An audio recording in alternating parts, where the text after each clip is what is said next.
Righto, Toyota champs, and here it is, the fastest gaming laptop, Wolf. Well, it's certainly the fastest gaming laptop I've tested, certainly in the CPU department, that's for sure. And of course, we're talking about the Lenovo Legion 7i, Generation 7. Now, this is the Intel version. You can get an AMD version, which I'll talk about in a sec, but this one indeed comes with this crazy CPU that is desktop performance. We're talking 16 cores, the i9-12900HX, and it can do 175 watts. I'm not even joking. This thing is absolutely bonkers. 23,000 Cinebench score. It's just off the charts. I haven't seen anything like it in a laptop before. That is desktop performance. You also can get a 3070 Ti and a 3080 Ti. I have the 3080 Ti in here, 175 watts. Now, one thing it says in the specs is it supports Advanced Optimus. Well, I don't know if Lenovo Vantage and Nvidia aren't talking properly, but every time I went to dedicated GPU mode in Lenovo Advantage, I actually had to restart. So I don't know what's going on there.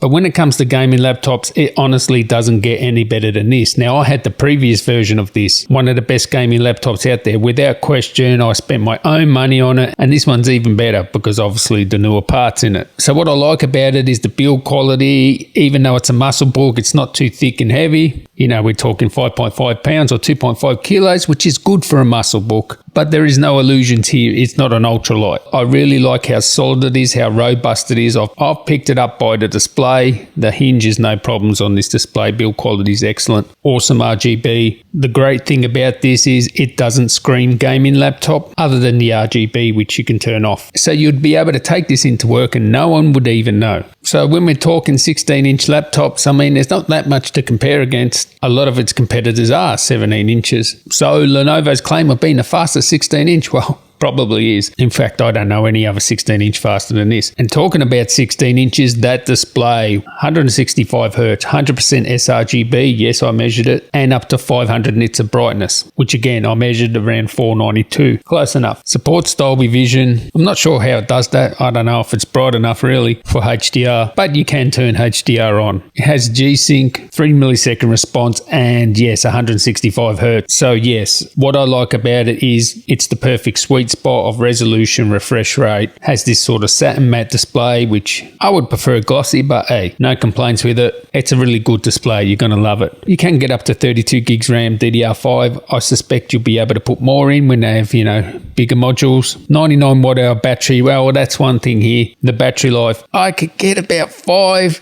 if I put the brightness down, and it's not the best in that department. I could expect some people would only get 3-4 hours. However, I will say it's a new laptop. Wait for some BIOS revisions, but I will say if you want the good battery life, get the AMD version of the Legion 7. It's going to have better battery life. That's one thing the AMD gets, but you don't have the Thunderbolt on the AMD version, so it's up to you. And talking about Thunderbolt, yes, you have Thunderbolt 4, you have all the ports, Ethernet, USB Type A, 3.2 Gen 1s, USB-Cs, HDMI 2.1, yes, everything is covered there, and I like that the I/O is on the back there. Awesome. The sound on this is decent, but if you're gaming, you're going to have a headset, and also the fan noise is going to take over some of the sound. So it's good enough, I guess. When it comes to the keyboard, though, you are able to change the WASD keys, so the WASD keys with these white keys, and you get a different feeling, a different tactile feedback there. So yeah, it's good that they're doing something like this because a lot of, you know, manufacturers are offering mechanical keyboards. You have something here to keep you pleased in that regard, but the keyboard is excellent. The RGB is excellent. Lenovo make the best keyboards in my opinion. Now, when it comes to performance there, now I've done a gaming review compared to the Duo 16. Check that out. I've also done a CPU test compared to the same laptop. Check those two videos out, but basically to sum up performance, it is pretty much the best you're going to get in gaming,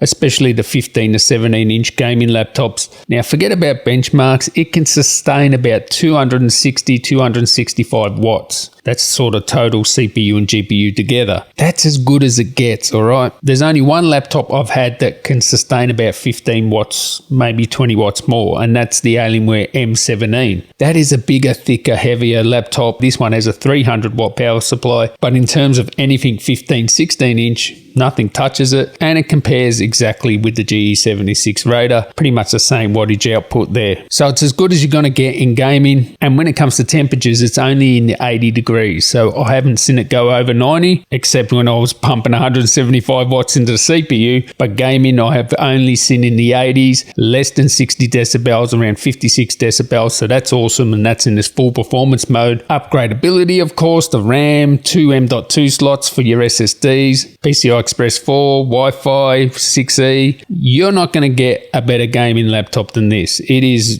one of the best, and if I was going to get a gaming laptop, it would be right up the top of the list there. The only downside to this laptop is the battery life, but then you can go the AMD version if you want the battery life. But remember, you lose the Thunderbolt. So anyway, the best gaming laptop I have used so far this year when it comes to purely gaming. Yeah, let me know what you guys think. I'll catch you in the next one, guys. Tally ho.